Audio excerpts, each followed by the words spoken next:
Media.com. The private sector organization of Jamaica, PSOJ, is calling for a review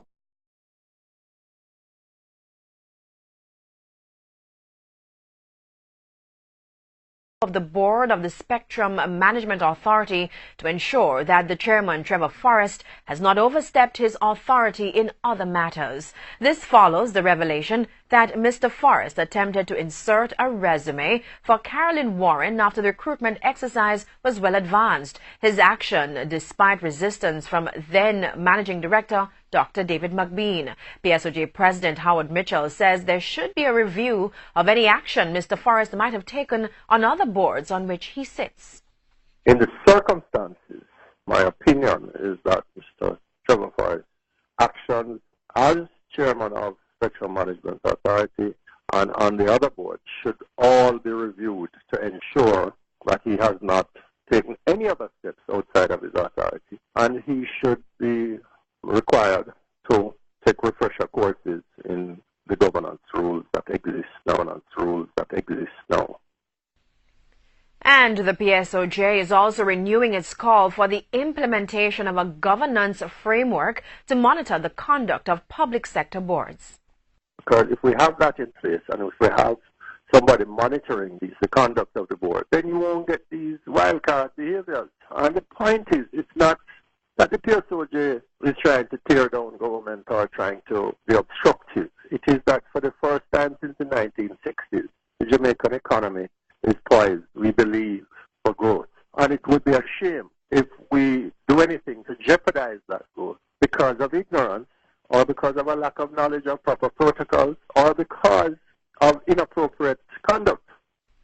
CTOC, the law enforcement arm of the police force targeting the illicit trade in goods, says it does not have enough space to store the items that are being seized. The Counter-Terrorism and Organized Crime Division made the revelation recently. TVJ's Kirk Wright reports. Illicit trading worldwide, a multi-billion-dollar activity.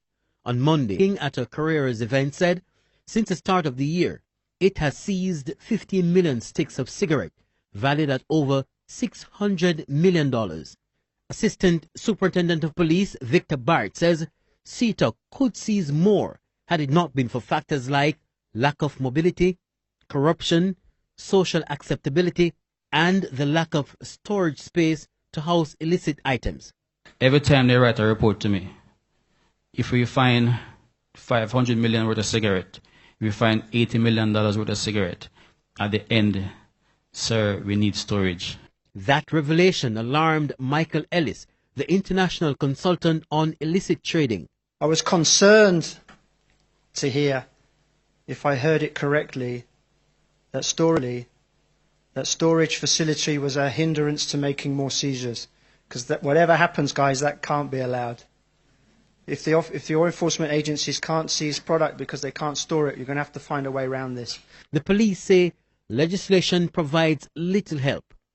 As a policeman, you'll find that you take a container, 800, 900 cases, and then it goes before the court with good lawyers that, accused person might pay 500,000, 600,000 for a container cigarette. It doesn't make sense. The fine is being described as a slap on the wrist. Mr. Ellis says he thinks Jamaica should form task forces and that each should target different aspects of the trade. He says this has proved to be effective elsewhere. To review legislation procedures to protect customs officers' concerns in identifying products. This task force could offer advice on legislation, identify the needs for lawyers to successfully prosecute cases of organised crime, to review penalties and sanctions, and to ensure that no matter who individuals are, that they will be prosecuted on a level playing field. Kirk Wright, TVJ News. The opposition spokesman on fisheries, Dr. Fenton Ferguson, is raising concerns this evening about the safety of the island's local fish industry. He was speaking at a Portland divisional conference on Thursday where he urged the government to review the fishing sector. We have more in this report. Not for the first time, poor sanitation at the Pedro Keys off the Jamaican coast is being brought into focus. And noting that many of the island's fisherfolk fish at the Pedro Keys, opposition spokesman on fisheries Dr. Fenton Ferguson says he's concerned about the possibility of a viral outbreak. There's no water, poor housing, poor commercial structure, no wharf. So you're faced with the possibility of outbreak of disease. And the hygienic aspect, because we all eat the fish. And so he wants the government to take a serious look at what's happening in the fishing industry. He pointed out that fishermen are badly affected during natural disasters. They lose equipment for weeks when the coastline is damaged. But Dr. Ferguson says the government does little to help. Every time we have natural disaster, fisher folks lose engine, lose boat, sometimes even life. And at the end of it, when the benefits are coming, at best, sometimes they get a one roll of a wire after you lose engine and boat. So here's his suggestion. Fisher folks and fishermen or women should get concession on fuel. I have asked that there should be a group life insurance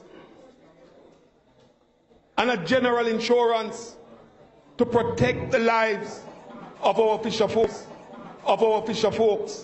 Krista Campbell, TVJ News. The Tourism Ministry says $430 million has been spent to improve and develop tourism attractions in Portland. Tourism Minister Edmund Bartlett listed some of the projects he says have been paid for by the Tourism Enhancement Fund. It's my turn on the boat. You would have seen the result in some of these projects.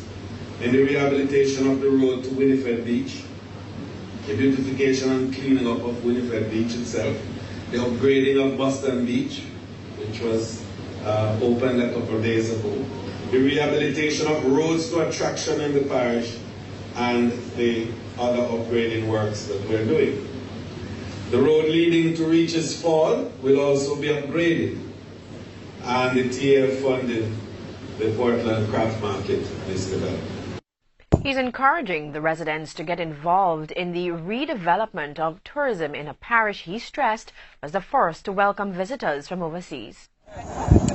Portland is very much unlike the other resort areas with a high tourist ambience and should stay that way, but it must be sustained. And the partnership with Delegate Head Foundation is just one of the several that we are looking into to enhance the experience.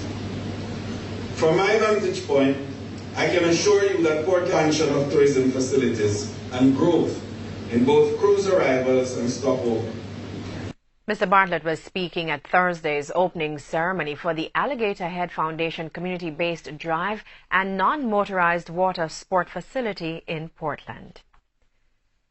An ex-U.S. Marine was hospitalized this week following an accident at the Blue Hole in Oteria, St. Anne. Sources say the man who went to the popular attraction with friends climbed to an area for a jump measuring about 40 feet. It's reported that when he jumped, he hit a rocky area before plunging into the water. The man received multiple fractures. A medical response team rushed to the area and the injured man was taken to hospital in Montego Bay, St. James. He was listed in serious but stable condition. It's understood he will be airlifted back to the U.S. over the weekend. A warning from General Secretary of the opposition People's National Party, Julian Robinson, as the race heats up among the 6 candidates vying for the PNP's 4 vice president positions. We have more in this report. 4 VPs needed, but 6 candidates. And if previous elections for the post are anything to go by, the race will be contentious. Among the candidates, arch rivals Damian Crawford and Dr. Angela Brown-Burke, known for their public spats on social media. On Friday, they both took a softer tone. In a party, there are always differences of opinion. I don't believe that because we're both running, it means that we are going to be singing the same song all the time. At the end of the day, not everybody will agree as to the total country that they want, but we'll be closer in agreement than we are with the JLP. But as the campaign takes shape, many will be watching closely to see how things unfold between the two. PNP General Secretary Julian Robinson, however, issued this warning. If there are behaviors which deviate from the norm, there are mechanisms to hold those persons to account and to ensure that the elections are fair and above board. An election monitoring tribunal has been established. We are also ensuring that if there's any sort of concerns or any feeling that any injustice is being done, that there will be a tribunal to whom appeal can be made, so that the decisions of the election monitoring tribunal are really final. After we complete our investigations and we hear the matter, then they are final, save and except that decisions relating to disciplinary matters will be subject to a hearing by a disciplinary committee. And decisions of that disciplinary committee relating to disqualification or removal from office will be subject to further appeal to the executive committee of the party. The party will also be keeping a close watch on funds spent during the campaign. We have put a cap of $5 million. We sincerely hope that nobody will find it necessary to spend anywhere near that. But it is also in a way to address the whole thought that somebody would have to reduce or feel that they're obliged to report a small amount in order to conform with the law. This evening, a mother's appeal for help to cover the medical expenses of a 5-year-old daughter who's already undergone 19 surgeries. TVJ's Krista Campbell has their story. Jonian Walsh is a cook at the Richmond Hill Basic School in Pear Tree Grove, St. Catherine. Miss Walsh says she volunteers at the school to keep watch over her 5-year-old daughter, Aisha Williamson. At only 5 years old, Aisha has already been through 19 surgeries, the first when she was just 2 months old. The scan showed that water was around the brain, and from then she has to do an emergency transfer to Children's Bustamante Hospital, where she went and did her first surgery there. Little Aisha has been in and out of hospitals ever since. Tubes implanted inside her head to help drain fluid from around her brain. What are her complaints now at age 5? Well, basically she has asthma, she has abdominal problem, and she have hernia in the navel, and she used to do a surgery with the eye, and it seems like her hearing now is not working well. Another hospital visit due late next month.